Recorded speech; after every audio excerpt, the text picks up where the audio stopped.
us go to Florida. We don't necessarily Oh yeah, let's go to Florida, baby. register with the embassy. And so when you look at the number, it's just an indication, but that's clearly not the entire picture. Everyone has an opinion about Canadian federal politics. Oh yeah. Hey gang, what's up? Just Aaron right here. We're gonna take a look at Melanie Joly, our Minister of Affairs, Foreign Affairs, Global Affairs, some kind of affairs. I started noticing that something very different was happening at the CBC. Who were we to deliberately withhold information the public needed to know and had a right to know in order to make a decision based on informed consent about their health? They took an exceptional moment to decide that they would not be journalists, that they would instead be public health messengers. And the result is that Canada's national broadcaster has morphed into a state broadcaster. It's promoting government policy without question, while censoring, belittling, and shaming learned Canadians who dare to object and attempt to inform us of the truth. Canadians were starting to see this, and they were calling us out on it. All of a sudden, the term anti-vaxxer came up. That's because this was not news gathering, it was propaganda.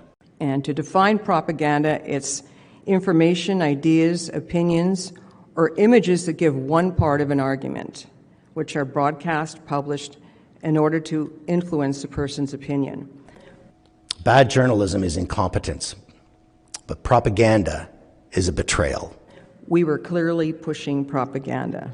And we expect them to tell us the truth because they've done it for 50 or 60 years. And I was disturbed and alarmed about the language that was being used in some of our editorial meetings. The CBC was still demonizing the unvaccinated as a danger to public safety. CBC is not impartial. It is not independent. How could you ignore this? And that's what CBC has done. It's betrayed us all. Gang, what's up? Aaron here, Canadian Looney. We've got our Minister of Industry, Melanie Joly, just zipping along. She's going to be here with David Cochrane. He is so annoying. The way he holds a pen agitates me. Like, who holds a pen like this? Anyhow, let's get into this. Our full Minister of Industry, Melanie Joly, with David Cochrane, the cockroach, the hack journalist from CBC, the propagandist. Let's see what they're going to sell us. It probably is not going to be anything great. Let's take a look. Hey, that's something everyone can enjoy. Prime Minister Mark Carney is laying out his plan for Canada to be its own best customer. Today, the Prime Minister revealed more details on the Liberals' Buy Canadian policy as they try to use federal dollars to boost demand for tariff-strapped Canadian industries. Whenever the federal government spends, we will select Canadian suppliers by default. And in those cases, when domestic suppliers aren't available, purchases will be required to include Canadian content or to be sourced from trusted partners. And those cases will be the exception, not the norm. And they will require ministerial approval. To put the Canadian requirements in place, the Liberals are giving $98.2 million to the Federal Procurement Office over the next 5 years. They're also promising to leverage up to $70 billion in infrastructure spending to drive Canadian purchases and to apply the new policies in the Major Projects Office, Build Canada Homes, and the Defence Investment Agency. So, will this be a lifeline for industry or more regulation that slows down Canadian projects?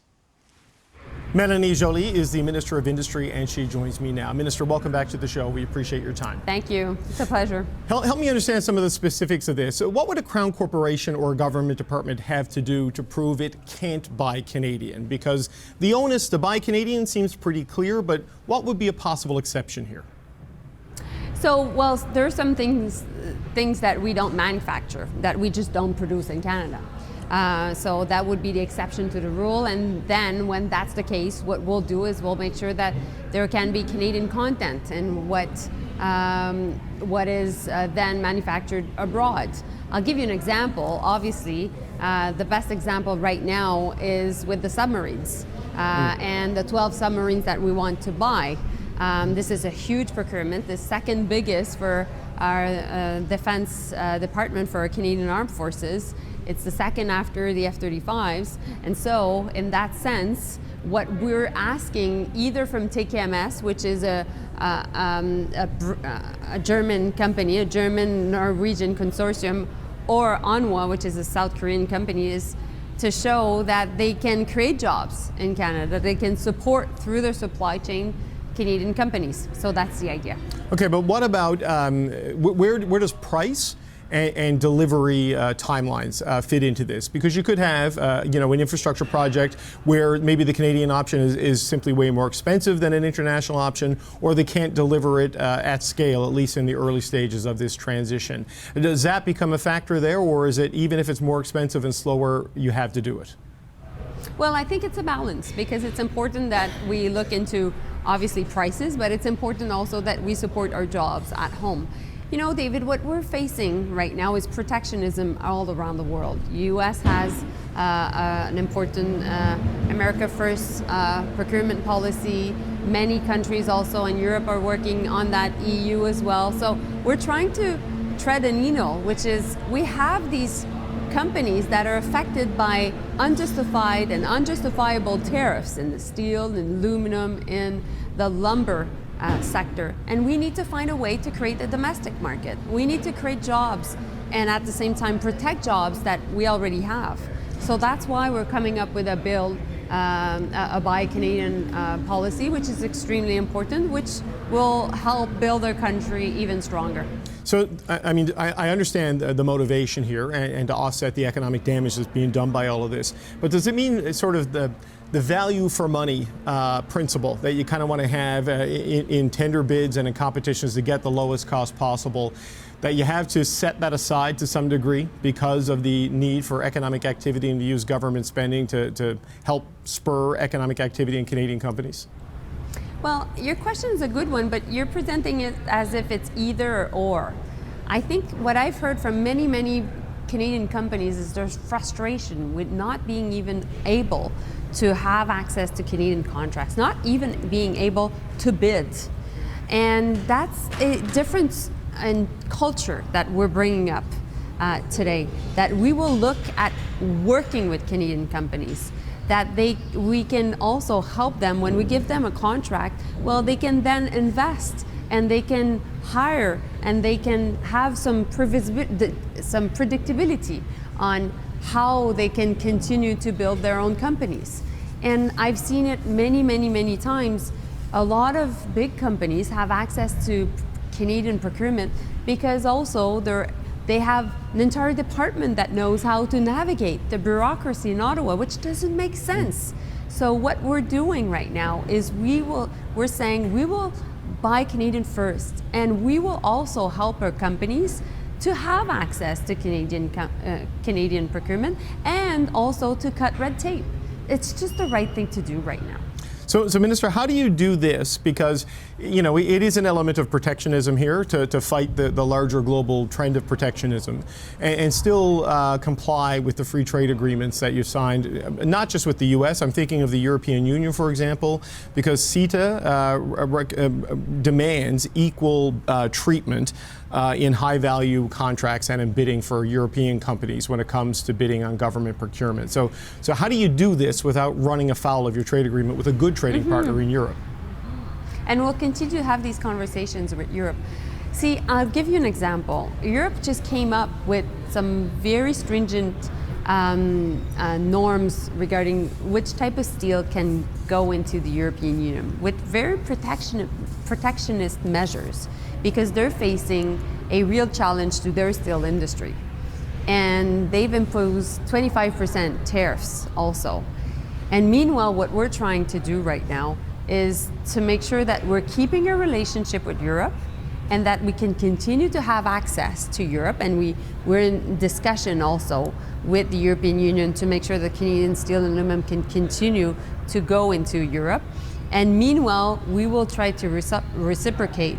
But we are all trying to thread the needle here because we're all reacting to US protectionism.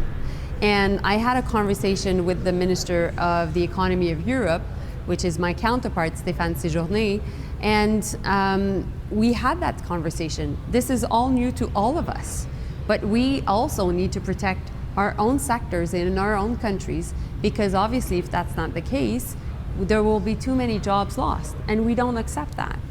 And Canadians won't accept that. So when I presented the vision for Canadian industries, I said the first thing we need to do is protect jobs. And while we're protecting jobs, we'll also work on creating jobs and attracting talent and investment.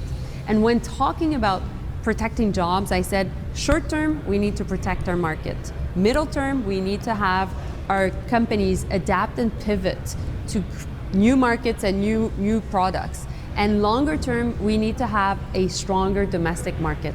And what you're seeing today is the fact that we are coming up with a new Buy Canadian policy, which will be put into place starting this month and completed by spring of 2026, to make sure that we buy Canadian lumber, Canadian steel, and Canadian aluminum, and that we support our companies that are struggling with tariffs. But Minister, my understanding that as you try to thread this needle, to use your phrase, you've been talking to the Europeans. Do you see the potential for a collision here with the trade agreements? Because I appreciate everyone's adjusting, and these trade agreements were signed in a different age compared to today. But do you see the potential for collision? Because I know the budget talks about changing how certain Canadian trade tribunals work. It seems like you have to make legislative changes to immunize the government for this policy to work.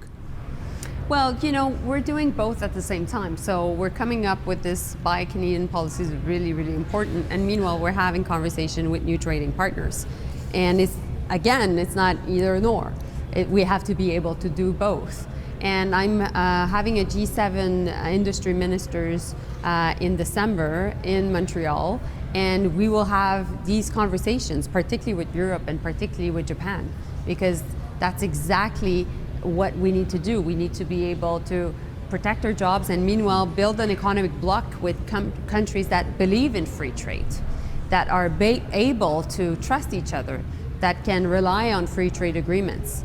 But right now, there are clearly questions as to how we can support these free trade agreements, while a lot of governments are taking very much protectionist measures. And so the world is being reshaped. You know, the Prime Minister has been saying there are lots of things we can't control and things we can control, and we will focus on what we can control, and this Buy Canadian policy is all about that.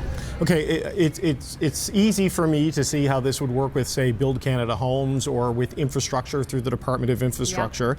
Yep. But the press release from the Prime Minister's office says the Buy Canadian policy will apply to the work of the Major Projects Office to fast-track transformative energy, trade, and transportation projects across the country. Does this mean the projects that get fast-tracked have to adhere to a Buy Canadian policy, even if it's a private sector proponent? How does that work? So I had conversations already with key companies that will, for example, build an LNG pipeline. Well, of course, we want them to take Canadian steel. We want them to be able to buy Canadian steel because it will support Canadian workers. And that's good news for the sector. Now, a lot of these steel plants don't necessarily do the type of steel that the company needs for the pipeline. And so I'm working with the steel plants to put money on the table to retool them to make sure that they'll do the right type of steel. So that's the job I'm doing, along with the private sector and along also with a lot of the proponents from major that have major projects.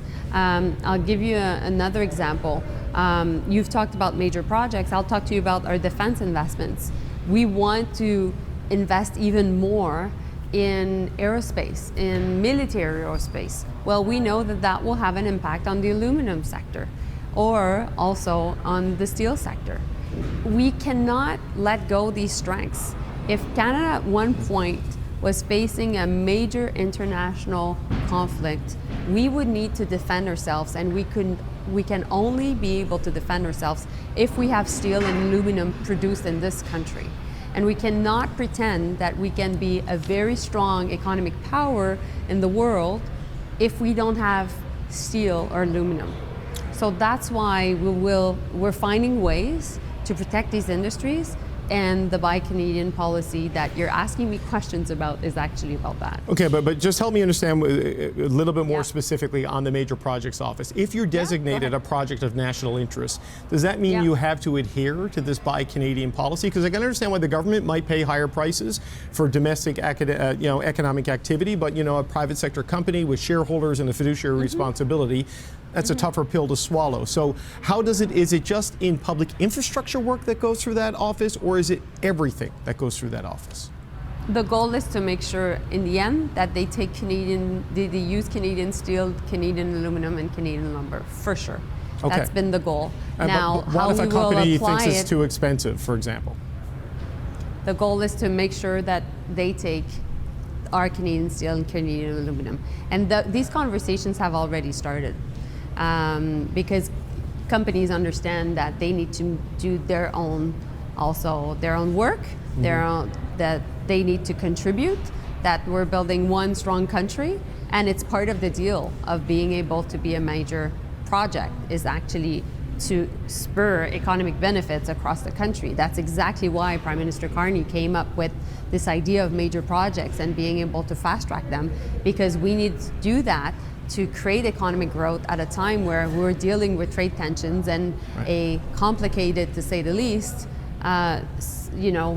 southern neighbor. So that's why, of course, it's part of the conversations, and and the conversations are not only happening between the government and the private sector. The proponents of these major projects, may they be mining or resources type of projects, they're also happening between the companies. So between steel plants or aluminum plants and lumber companies, and also the proponents. So that's also happening. Okay, so just a final question, because I know I've gone over time. So Yeah. I know you say it's a goal to get people to use steel and aluminum, but is it a requirement if it's a major project? Because a goal, is not as enforceable, obviously, as a requirement. So help me understand, which would it be at this point? I understand your question, because right now the type of steel that is done in Canada, a lot of it was linked to the U.S. auto sector in the U.S., obviously south of the border. And so a lot of our plants are coming up with new projects to change the type of steel, to make sure that they can adapt. That needs investments. That's where I come in, and my team and I come in to support these investments. That's why we have a strategic response fund of $5 billion to help that pivot, maybe at ArcelorMittal, Dofasco in Hamilton, Stelco, or also the Algoma Steel, so St. Marie plant. So we'll do that with them in order for them afterwards to be able to have an ATCO pipeline project order, or to be able to build this rails that are required for the high-speed rail between Toronto and Quebec. So we are in this transition, but this Buy Canadian policy is really, really important, because it shows that that's where we're heading, and these will be the conditions that we'll be putting on the table. Okay, Industry Minister Melanie Joly, we always appreciate the time. Thank you for being here today. It's a pleasure. Thank you. Bye-bye. I personally find it very confusing how any liberal voter, I'm sure you're naive, it's okay to be duped. I've been duped. I voted for Trudeau in 2015, believe it or not. So it was a big mistake. I wasn't watching or paying attention then, but I have been paying very close attention since 2023. And let me tell you, these guys don't care about your future. They want your money in their pockets, your future, your kids' future, your grandchildren's futures in their pockets. See what they're doing to Canada with immigration. See what they're doing with housing. Check out what they're doing with our health care. What is better than it was in 2015? Absolutely nothing. It's confusing to me.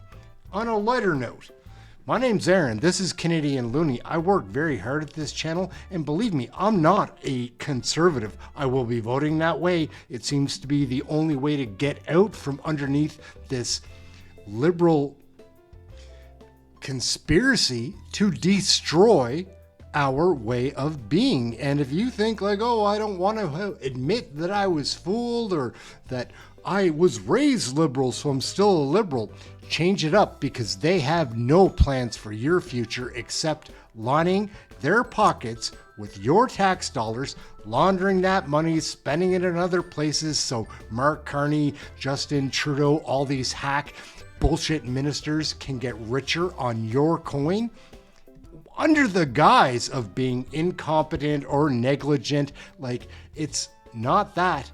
They mean to be doing what they're doing, and they're pulling it off. There is no future for Canada under this government. So I watch all the committee meetings. I watch everything that happens in the House of Commons. I also follow the propaganda-driven news of the legacy media that is paid for by this government to dissuade your mind into some kind of trick to think that they're doing it for the benefit of you. It's not for you.